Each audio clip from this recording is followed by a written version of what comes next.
Hi, I'm Adam DeSanctis, coming to you from MBA Secondary and Capital Markets Conference in New York City.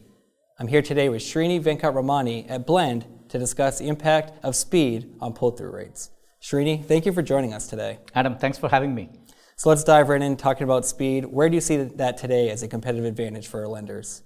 Speed isn't just one thing. It spans the entire life cycle, from application through fulfillment to close. The borrower's expectations are now shaped by consumer-grade experiences. For example, getting an approval within 5 minutes of the application start has become the new standard. Having said that, speed is not just getting to the finish line faster. It's about higher quality loans with fewer fallouts. Yeah, and borrowers expect a lot these days, as you know. Where do you see lenders meeting that demand right now, and where are they possibly falling short? As I mentioned, I see friction both at the front in the application process and at the back, at the close. Lenders who are able to address this friction are able to provide a superior borrower experience. For example, using Blend's rapid refinance product, borrowers can get approval within 5 minutes and they can lock in commitment early. Similarly, lenders using Blend's close product can reduce the time in the last mile and can provide a digital seamless experience. What this means is also it protects the warehouse line exposure and fewer fallouts. Of course, speed is important, but how do you do it without making costly errors? Yeah, that's a great question. The industry for so long has accepted the trade-off and tension, speed versus quality, as if you cannot have both. The cost of quality is not just error. I would even say the real cost is the fallout, well before the loan reaches the fulfillment and the secondary market.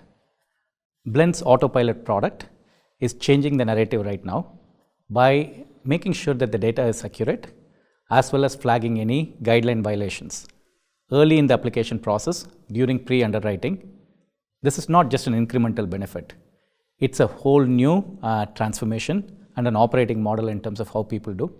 This leads to higher quality and better pull-through rate. If I am a lender, what it provides to me is very high quality loans that's attractive to the buyers, simpler for GSC delivery, and reduces the overall risk.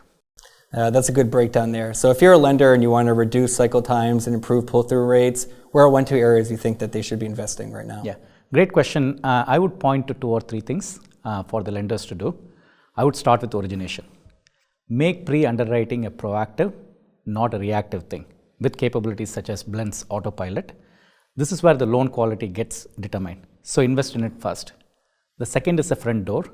Speed creates momentum with tools like Blend's rapid refinance, getting that 5 minutes approval, and that also leads to faster conversion time for the borrowers. Third, I would look at the closing table. Any friction there increases cost and time and reduces the borrower's trust. When you are that close to the finish line, those are the 3 things I would invest. By investing in those, speed and quality feeds off each other and creates momentum. Instead of viewing this as speed versus quality, lenders who are looking at speed as a quality strategy and not as a risk are winning right now. Srini, that's great advice for lenders today. I've really enjoyed this conversation, and thank you for joining us in New York City. Same here. Thanks for having me.